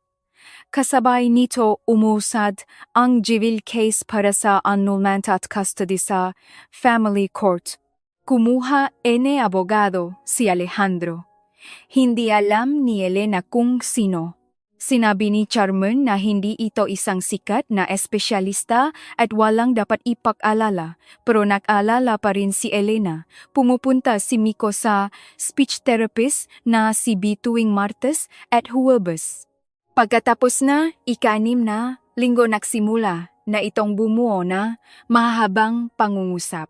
Hindi na lang nito sinasabing mama tinapay orar tulok kundim nga bagay tulad ng mama tingin ko mabait yung stegosaurus kasi wala siyang matutulis na ngipin. Isinulat iyon ni Bea sa kanyang record at ipinakita kay Elena na maisura ng isang taong gustong patunayang tama siya. Sinabi ko na sa inyo sa loop ng 3 buwan, hindi pa nakakatatlong buwan, paalala ni Elena. At ano naman, sinabi ko, maksimum na ang 3 buwan. 1 linggo bago magsimula ang paglilitis tumawag si Diego at nagtanong kung pwede siyang dumaan sa hapon. Sinabi ni Elena na dumating ito na may dalang paper bag. May dala itong pagkain na iniabot niya sa sala. Na may kilos ng isang taong hindi alam kung paano ipapaliwanag ang ginawa niya. Dumaan kasi ako sa tapat ng grocery. Nakatira ka sa kabilang dulo ng Metro Manila, Diego, ibig sabihin sinadya mo talagang dumaan dito. Hinihintay na siya ni Miko habang bukas ang libro ng dinosaur sa pahina ng Triceratops. Naging malapit na ito kay Diego sa mga nagdaang linggo hindi bilang doktor kundi bilang isang taong kinakausap siya ng seryoso at hindi gumagawa ng mukhang nakakaawa. Na parang napakabata ni Miko at lahat ng sabihin niya ay biro lang. Habang ipinapaliwanag ni Miko kay Diego ang pagkakaiba ng Triceratops at Trosaw, isang pagkakaiba na sa pananaw ni Miko ay napakahalaga na ayos si Elena ng mesa sa kusina. Naririnig niya ang usapan nila sa nakaawang na pinto.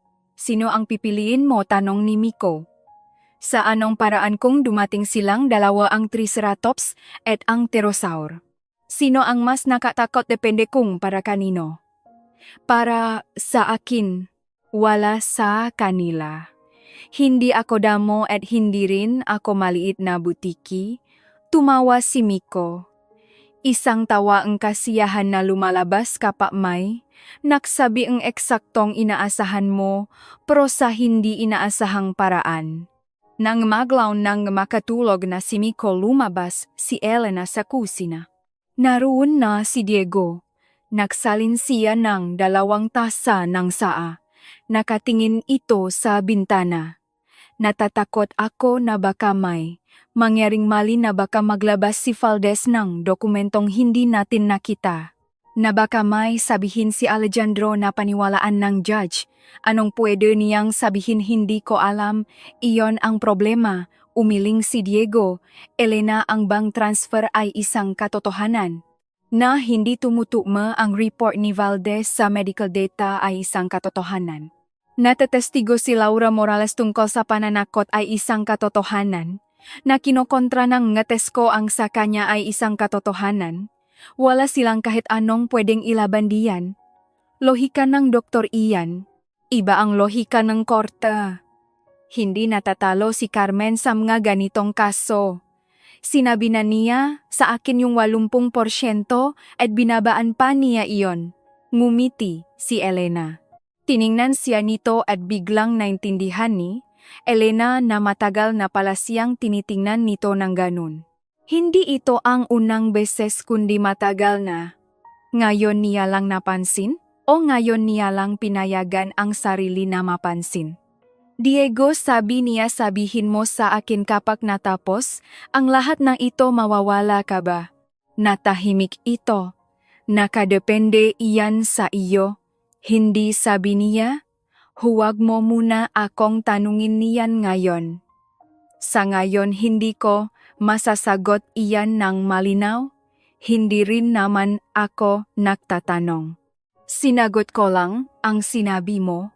Tiningnan siya ni Elena. Sinalubong nito ang tingin niya ng kalmado, walang pressure, walang inaasahan. Tinitignan niya lang ito. Sige, sabi niya sa wakas. Noong Lunes, 3 araw bago ang paglilitis, tumawag si Alejandro. Nakita ni Elena ang pangalan nito sa screen at tinitigan ang telepono ng ilang segundo bago sagutin. Pagkatapos ay sinagot niya. Ano iyon? May kailangan akong sabihin sa iyo. Iba ang boses nito kaysa sa nakasanayan niya. Wala ang nakasanayang tono ngang isang manager, isa lang itong boses. Inamin ko na ang lahat kay Major Serrano, lahat nangyari kasama si Valdez. Natahimik si Elena. Sinabi ko sa kanya ang tungkol kay Velasco ang sabuatan kung paano inorganisa ang lahat. Tutol ang abogado ko pero hinawa ko na. Bakit mo sinasabi sa akin ito dahil kailangan mong malaman? Hindi. Maingat na pinili ni Elena ang masalita. Sinasabi mo ito dahil gusto mong lumambot ako o ma-appreciate ko o dahil alam kong mababawasan ang sentensya mo sa pakikipagtulungan sa pulisya. Pero tumawag ka para malaman ko. Bakit isang mahabang katahimikan? Siguro sabi nito sa wakas dahil hindi ko alam kung paano pasasabihing patawad. Hindi sa iyo kay Miko. Hindi man lang niya naiintindihan ang ginawa ko sa kanya. At mabuti na lang. O pause. Siguro nga. Hindi alam ni Elena kung anong isasagot at hindi na siya na abalang mahanap ngang salita. Alejandro, kung nakikipagtulungan ka sa pulis desisyon mo iyan, mahalaga iyan sa judge. Ibibigay na lang ni Charmaine ang legal na opinion niya. Hindi mo kailangang mapaliwanag sa akin. Iyon lang sabi niya at ibinaba ang telepono. Inilapat niya ang telepono sa mesa at tumingin sa bintana. Lumabas si Miko mula sa kwarto habang kili-kili si Raur. Mama, natatanong si Raur kung may mansanas ba ngayon. Meron, sabi ni Elena, mahugas muna kayong dalawa ng kamay. May mga paa siya, yung mga paa rin. Pumunta si Miko sa banyo. Naririnig ni Elena na ipinapaliwanag nito kay Raur kung paano buksan ng tama ang gripo. Nag-text siya kay Carmen. Umakina si Alejandro sa pulis. Laha. Dumating ang sago makalipas ang 10 minuto. Alam ko. Binalitaan na ako ni Serrano kanina. Pabor sa atin ito. Maganda ka. Sa makalawa na ang unang araw ng hearing. Itinabi ni Elena ang telepono, kumuha ng mansanas mula sa lalagyan at hiniwa ito. Raur, tinawag niya. Tapos na. Mula sa banyo ay narinig ang tunog ng maliliit na paang nagtatampisaw sa tiles. At makalipas ang 1 segundo pumasok si Miko sa kusina, basa ang mga kamay at may kasamang napakaseryosong dinosaur. Ang loob ng korte ay mas maliit kaysa sa inisip ni Elena. Hindi niya alam kung ano ba talaga ang inaasahan niya. Siguro tulad sa mga pelikula, mataas ang kisame, mga dingding na kahoy, mga tao sa likuran. Isa lang pala itong normal na kwarto na may mga gamit ng gobyerno, isang watawat ng Pilipinas sa sulok, ang judge sa unahan at ang clerk of court sa gilid, ilang hanay ng upuan para sa publiko na kalahati lang ang laman. Nakatupo si Valdez kasama ang abogado niya sa isa sa mga upuan. Nakita siya ni Elena at napatanto niya na sa buong panahong ito ay hindi niya ito naisip bilang isang totoong tao. Sa isip niya si Valdez ay umiiral bilang isang diagnosis, bilang isang pirasong papel, bilang isang problema. Ngayon ay isa na lang siyang matandang lalaki na kakulay abong suit, numinipis ang buhok at baksak ang mabalikat. Hindi ito tumingin sa direksyon niya. Nakatupo si Alejandro ng hiwalay kasama ang ibang abogado. Ito ang unang beses na nakita siya ni Elena simula nung hapong iyon sa sala. Iba ang itsura nito, hindi masama, iba lang. Pumayat ito, o baka iba lang ang tindig. Si Velasco, yung taga-Department of Health, ang pangatlong akusado. Ngayon lang siya nakita ni Elena.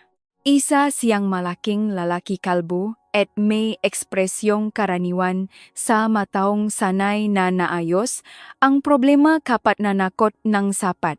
Sa sandaling iyon ang ekspresyon niya ay sarado at masungit. Si Carmen na nakaupo sa tabi ni Elena sa upuan ng mga nagrereklamo at testigo ay may hawak na folder at may binabasa.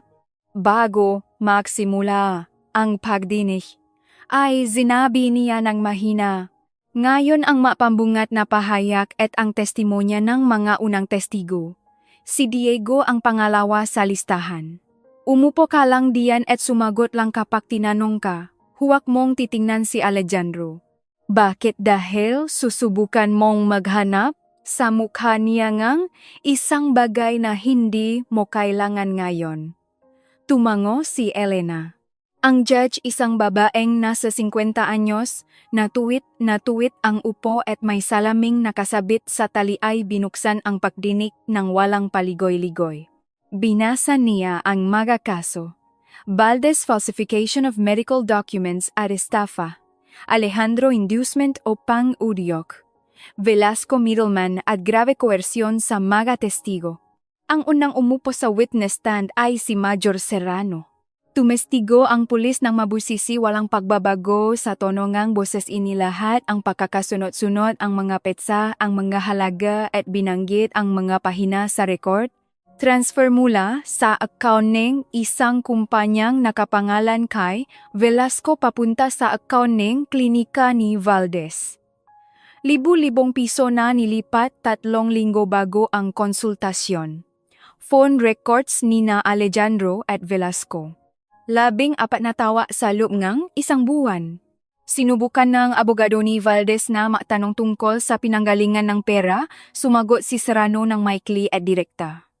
Pagkatapos ay tinawag si Diego. Pinanot ni Elena kung paano ito naglakad papunta sa unahan. Wala itong suot na puting coat, isang normal na dark blue suit na medyo maluwag sa balikat. Nangako itong magsasabi ngang toto sinabi ang pangalan, posisyon at mga taon ng karanasan. Tinanong siya ang piskal kung sa anong kapasidad niya sinuri ang bata bilang neuropediatrician head ang Pediatric Neurology Department ang San Juan Children's Hospital. Ang pagsusuri ay ginawa base sa pakiusap ng ina na may duda sa ibinigay na diagnosis. Ilarawan ang mga resulta ng inyong clinical examination. Nagsalita si Diego ng mabagal at detalyado, nang hindi pinapasimple pero hindi rin gumagamit ng masalitang hindi may intindihan para maintindihan ng kahit sino sa loob ng korte. Inilarawan niya ang ginawa niya kay Miko, ang mates na pinagawa niya, ang nga naobserbahan niya, binanggit ang mga percentiles at kinumpara sa normal na development chart. Ang konklusyon niya ay direkta. Ang psychomotor at intellectual development ng menor de edad ay akma sa kanyang edad. Nagpapakita lamang ng kaunting delay sa pananalita na nasa pinakamababang limitasyon ng normal at may napakagandang prognosis gamit ang speech therapy. Sa inyong profesional na opinyon, ang mga resulta ba ng mga naunang test tulad ng nakasulat sa report ni Dr. Valdez ay nagbibigay ng sapat na basehan para sa diagnosis na moderate to severe intellectual disability? Tanong ng piskal. Hindi sinabi ito ni Diego ng walang pag-aalinlangan. Ang madatos na theoretical na pinakbasehan ng report na iyon ay hindi sumusuporta sa ganoong clinical conclusion. Ang indicators ng bata ay nasa loob ng normal na range. Ang ibinigay na diagnosis ay hindi tumutugma sa mga datos sa ilalim ng kahit anong medical criteria. Maari ba itong maging isang medical error o pagkakamali? Nangyayari ang medical error kapag mali ang pagkakaintindi ng isang profesional sa clinical data. Sa kasong ito, ang mga datos at ang konklusyon ng report ay hindi lang magkaiba kundi magkasalungat. Hindi tayo humaharap sa isang pagkakamali sa pag-intindi. Humaharap tayo sa sinadyang pagpapalit ng isang medikal na realidad sa iba. Nagsalita ang defense lawyer ni Valdez. Kilala ba ninyo ng personal ang inang bata o sabay kaming lumaki sa iisang barangay? Ibig sabihin mayroon kayong personal na interest sa kalalabasan ng kasong ito. Mayroon akong profesional na interest na makatanggap ang mga batang pasyente ng totong diagnosis na naayon sa siyensya ng medisina. Trabaho ko iyon. Tiningnan ni Diego ang abogado ng buong kalmado. At kung ang inaalala ninyo ay ang pagiging patas ko, sasabihin ko sa inyo na sa loob ng 18 taon ng aking propesyon ni minsan ay walang nabaliktad o na kwestyong medical report na ginawa ko. Ni isa, umupo ang abogado. Pumunta si Laura Morales sa pagdinig ng mag-isa, walang abogado, bilang testigo lang. Nakita siya ni Elena sa pasilyo abang break. Nakatayo si Laura sa tabingang bintana, hawak ang telepono at nakatingin sa screen na tila malayo ang iniisip. "Kamusta si Leo?" tanong ni Elena. Kahapon nabasa niya ang unang salita niya ng mag-isa, nag-spell, pero mag-isa. Nag-angat ng tingin si Laura. "Natakot akong pumunta. Hindi ako nakatulog buong gabi. Alam ko pero nandito ka. Nakikita ko." Tumango si Laura, itinago ang telepono sa bag. "Yung lalaking may kulay ang buhok na nanakot sa akin. Sinabi sa akin ng investigador na nahanap na nila. Empleyado siya ng isang security agency kung saan part owner si Velasco. Isang koneksyon." "Lahat tumutugma," sabi ni Elena. "Oh," tumingin si Laura sa bintana. 2 taon kong pinaniwalaan na nakamali ako na, dapat naktiis ako na binigo ko si Leo at tapos naisip ko hindi ko siya naprotektahan. Kung hindi mas lumala sana ang sitwasyon at hindi ko alam kung ano ang totoo. Ang totoo ay nandito ka ngayon." Tiningnan siya ni Laura. May isang bagay sa mukha nito na tila nakahinga ng maluwag. Tinawag sila para bumalik sa loop ng korte. Pagkatapos ng pagdinig sa labas, nagbigay ng buwat si Carmen. Ayos na pakayos. Tinanggap ngang judge ang buong testimonya ni Diego. Ang pagtatangka nilang sirain ang kredibilidad niya dahil sa personal ninyong relasyon ay hindi umubra.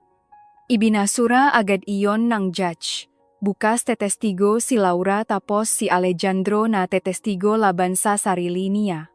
Ginawa na niya iyon sa pulis at uulitin niya sa korte.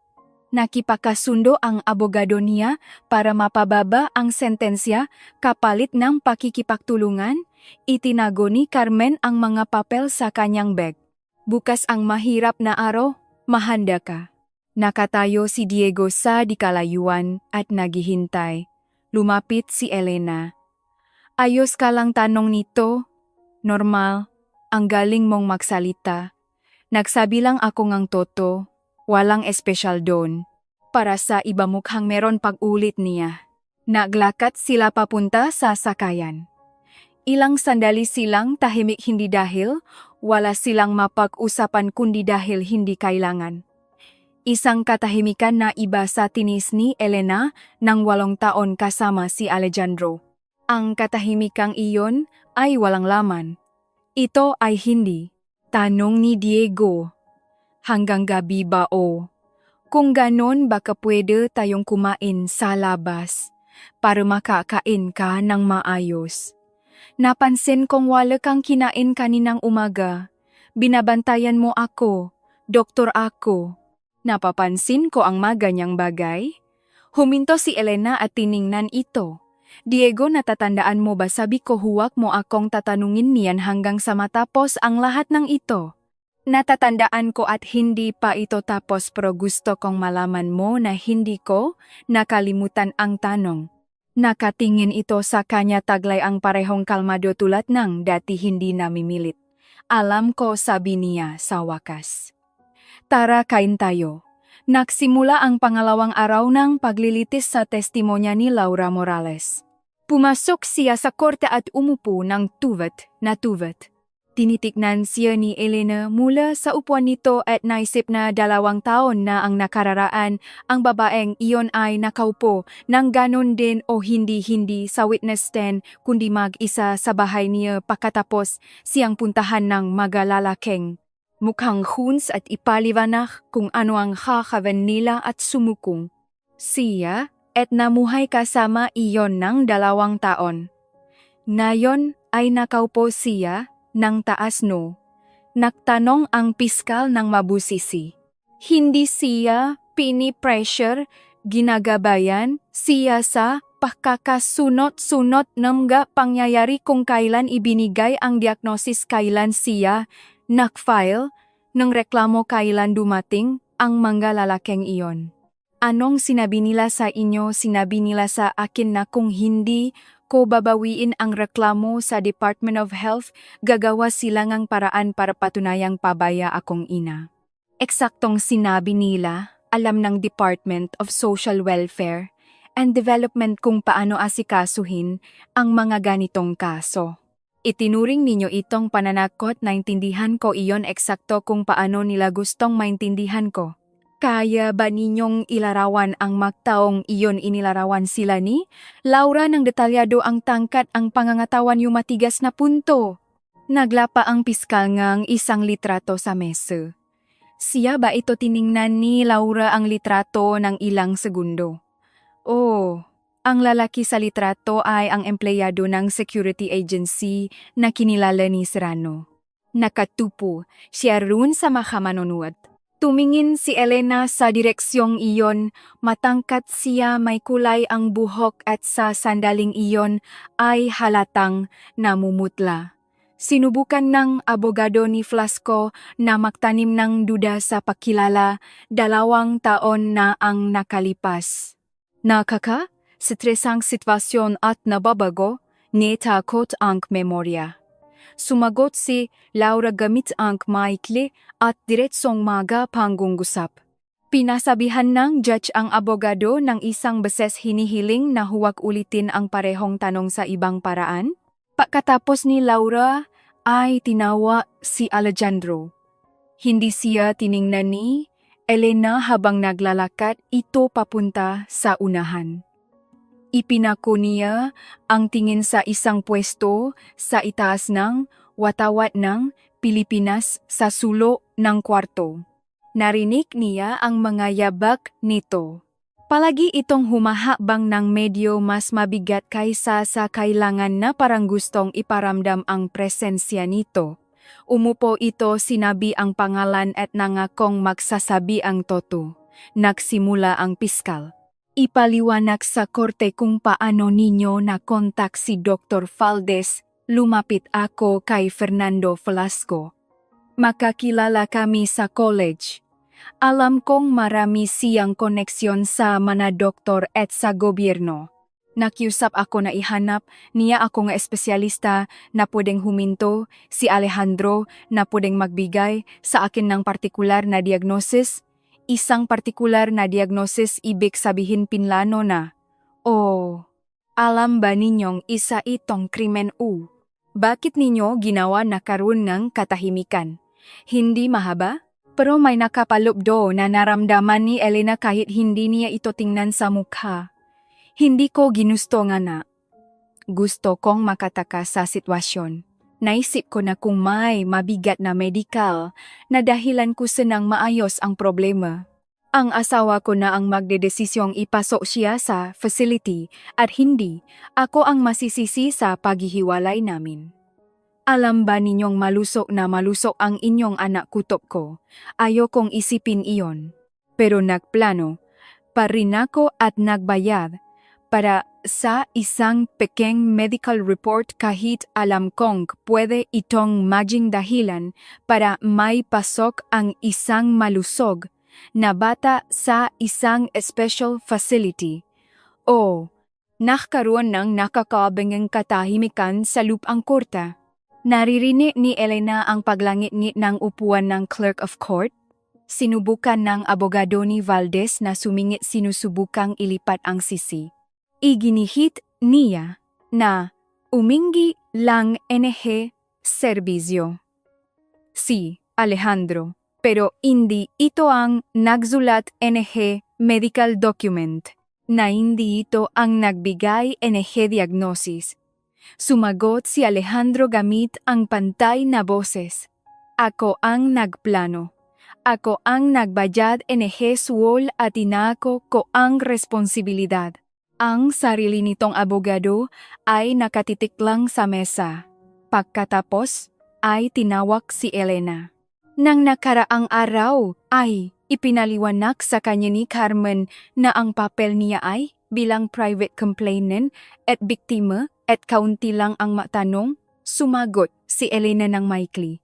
Paano niya nalaman ang diagnosis, ano ang naramdaman niya? Bakit siya nagdesisyong maganap ng second opinion?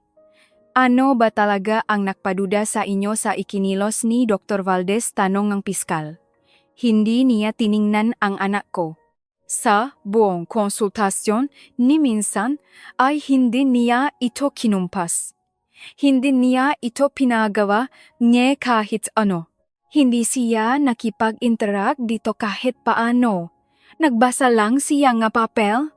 Pwede sanang naiwan na lang ang bata sa bahay at parehong-pareho pa rin ang mangyayari sa konsultasyon. At nakita kong mali iyon. At nakita ninyong mali iyon? 3 taong gulang ang anak ko, nagtutupi siya ng gabalat ng kendi at pinapangalanan ng dinosaur ang malaruan niya. Para sabihing may malalang problema sa utak niya kahit papaano ay kailangan mo siyang kausapin, may nagbago sa paligid ng korte. Hindi lumingon si Elena pero naramdamang ni Jaijon. Suminggit ang abogado ni Valdez. May personal ba kadyong galit sa kliyente ko? Wala. Ang nararamdaman ko ay pagkabigla. Ang diagnosis na ibinigay niya ay hindi tumutukma sa clinical data na nasa harap niya. Hindi ako doktor pero ipinaliwanag ito sa akin ngang isang profesional na may 18 taong karanasan. At pagkatapos na paliwanag na iyon, naging malinaw na malinaw ang lahat. Nagdeklara ng break ang judge. Sa pasilyo tuwang-tuwa si Carmen sa paraang pinapayagan niya ang sarili na magpakita ang saya. Siyempre ang paraan niya ng pagdiriwang ay ang pagbili ng kape sa vending machine at pag-inom nito ng hindi sumisimangot kahit pa nakakasuka ang lasa. Alam iyon ni Elena dahil bumili rin siya. Ang pag-amin ni Alejandro ang naging susi, sabi ni Carmen. Inamin niya ang masamang intensyon ng hindi sinusubukang makalusot. Halatang hindi iyon inaasahan ng abogado niya. Nakita mo ba ang mukha niya? Nakita ko. Ngayon ay may dalawang pagpipilian si Valdez. Patuloy na itanggi ang lahat at makuha ang pinakamataas na parusa o magsimula na ring kumanta. Siguradong ipinapaliwanag na iyon sa kanya nga abogado niya ngayon. Sigurado ako. Ano sa tingin mo ang mangyayari kay Alejandro? Natahimik si Carmen ng isang saglit. Aktibong pakikipagtulungan sa hustisya at buong pag-amin sa mga nangyari. Malamang na makakuha siya ng sentensyang mas mababa sa 2 taon na dahil wala siyang criminal record ay magreresulta sa probation o suspended sentence. Hindi siya makukulong. Yung kay Valdez ay ibang usapan. Isa siyang aktibong doktor. Isa itong paulit-ulit na modus. Niliwanag iyon ni Laura Morales. Habang buhay na pabawi ng lisensya, walang duda at malamang na sentensya sa kulungan na talagang pagkakakulong niya. At si Velasco siya ang may pinakamalalang sitwasyon. Ang kasong grave coercion sa mga testigo ay napakabigat at hiwalay pa sa falsification. At hindi tulad ni Alejandro, wala siyang inamin at hindi siya nakipagtulungan. Nakatayo si Diego sa tabi ng malaking bintana habang may binabasa sa cellphone. Nag-angat siya ng tingin. Nakasalubong ang tingin nila ni Elena at pagkatapos ay umiwas si Elena. Hindi dahil ayaw niya itong tingnan kundi dahil hindi iyon ang tamang oras. Carmen, sabi niya yung tungkol sa custody. Kailan lalabas ang desisyon ng family court? Ang civil hearing ay nakaschedule 3 linggo mula ngayon. Dahil may criminal case at may sarili siyang pag-amin na record, wala na siyang kahit anong legal na laban para humingi kahit ng joint custody. Bibigyan siya na visitation rights kung hihilingin niya at nakadepende iyon sa magiging desisyon mo. matagal na itong pinag-isipan ni Elena. Mahal ni Miko ang kanyang ama. Mahal niya ito dahil mahal ng nga bata ang kanilang ama nang walang kondisyon bago pa nila maintindihan ang nga bagay na naintindihan ng nga matatanda. Anong gagawin niya ron hindi pa niya alam. Ibang usapan iyon isang bagay na pinayagan niya ang sarili na huwag munang pagdesisyonan. Tinawag sila para ituloy ang pagdinig. Kinahapunan humingingang pagkakataong magsalita si Valdez. Lumapit ang abogado niya sa unahan at nakipag-usap ng saglit sa judge na tumango. Tumayo si Valdez. Hindi siya nakatingin sa judge o sa piskal. Nakatingin siya sa isang malayong pwesto sa dingding. Gusto kong magbigay ng pahayag, sabi niya. Ang medical report ay isinulat base sa mga utos na natanggap ko. Tumanggap ako ng pera para rito. Alam na alam kong walang sakit ang bata. Mabilis na nagsulat ang abogado niya sa isang papel at iniabot sa kanya. Hindi man lang ito tiningnan ni Valdez. Hindi ito ang unang beses na gumawa akong ganitong gawain. Handa akong makipagtulungan at ibigay ang records ng mga naunang kaso. Napuno ngang bulungan ang korte. Humingi ngang katahimikan ang judge. Nakatayo si Elena ng tuwid nakatingin kay Valdez, isang matandang lalaki na nakakulay abong suit na ginawa ang isang bagay na matagal na sana nitong ginawa. Hindi siya nakaramdam ng tagumpay. Ang naramdaman niya ay mas malapit sa matinding pagod na may halong eksaktong sandali kung saan ang isang kamao na matagal nang nakakuyom ay sa wakas nakabitiw na. Hinawakan ni Carmen ang braso niya. Narinig mo iyon bulong nito. Narinig ko, sabi ni Elena. Ang pagbasang hatol ay nangyari 4 na linggo pa katapos ng huling pagdinig. Hindi nakatulog si Elena noong gabi bago iyon. Hindi dahil natatakot siya. Hindi na siya natatakot. Ipinaliwanag na sa kanya ni Carmen ng ilang beses na matibay ang mga ebidensya at napakaliit na sansa na may mangyaring nakakagulat, sadyang hindi lang siya makatulog. Nakahiga siya habang pinakikinggan ang pahinga ni Miko sa kabilang kwarto. Nagbilang si Janet pa uminto sa pagbibilang. At sa wakas ay bumanggong siya at pumunta sa kusina para uminom isang basong tubig. 6:00 umaga nag-text si Diego Ngajon na nga raw. Kamusta ka, sumagot siya, gising na simula 3:00. Susunduin na kita. Hindi na kailangan, makita na lang tayo ron. Ang korte ay pareho pa rin ang parehong magamit ang parehong watawat pero mas maraming tao, may mga dumating na reporter. Nabanggit ni Carmen na nakakuha nga atensyon sa media ang kaso. Ilang medical magazines ang na-publish ng mga balita tungkol sa sindikato ni Dr. Valdez nang lumabas ang mga detalya ng kaso ni Laura Morales. Hindi binasa ni Elena ang mga artikulo. Wala siyang ganang makita ang pangalan niya na nakasulat sa gawangang iba. Dumalo rin si Laura Morales. Nagbatian sila gamit ang bahagyang pagtango sa pinto.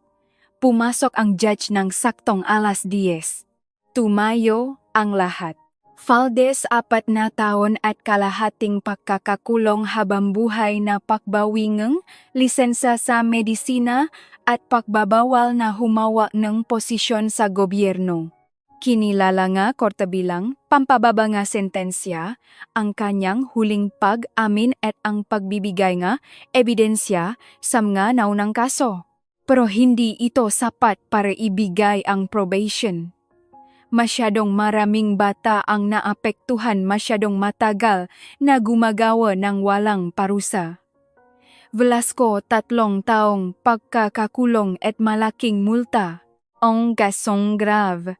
Coercion at obstruction of justice ay sapa na para masigurong makukulong siya. Alejandro 1 taong pagkakakulong na isinailalim sa probasyon sa kondisyong hindi gagawa ng krimen sa loob ng 3 taong. Kinonsidera ng judge ang kanyang buong pag-amin. Ang aktibong pakikipagtulungan sa investigasyon ng pulisya at ang kawalan ng criminal record. Nakawalan ng buntong hininga ang abogado nito. Si Alejandro naman ay nanatiling nakayuko at nang matapos magbasa, ang judge hindi man lang nito inangat ang ulo. Nakikinig si Elena at naramdaman kung paanong may isang bagay sa loop niya na muling bumalik sa ayos na ayos nang walang mapaputok, hindi tulad sa pelikula, kundi sa isang tahimik na paraan.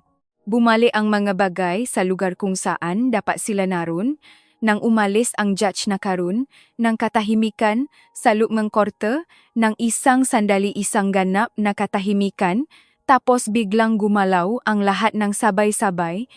Mga abogado, reporters, guards. Humarap si Carmen kay Elena. Ayan, tapos na pag-ulit ni Elena. Ang civil case para sa custody ay sa susunod na linggo. Formalidad na lang iyon dahil sa pinal na hatol na ito. Walang legal na basehan si Alejandro para humingi ng joint custody. Pwede siyang humingi ng supervised visitation rights pero ang huling desisyon ay nakasalalay sa iyo. Alam ko. Napaisipan mo na ba na pa? Isipan ko na at hindi pa ako nakakapagdesisyon. Tumingin si Elena sa pinto kung saan kalalabas lang ni Alejandro at ng abogado nito. Hindi niya nakita ang muka nito sa huling kalahating oras. Hindi man lang ito nag-angat ng ulo. Napakabata pa ni Miko. Hindi pa niya naiintindihan ang nangyari? Ano ba ang dapat niyang isipin sa tatay niya? Iyan ang sagot na wala pa ako sa ngayon? Tumango si Carmen. Alam niyang iyon ang tamang sagot. Naghihintay si Diego sa pasilyo, hindi sa loop kundi sa tabingang malaking bintana kung saan nila nakausap si Laura ilang linggo na ang nakararaan. Lumabas si Elena at nakita ito.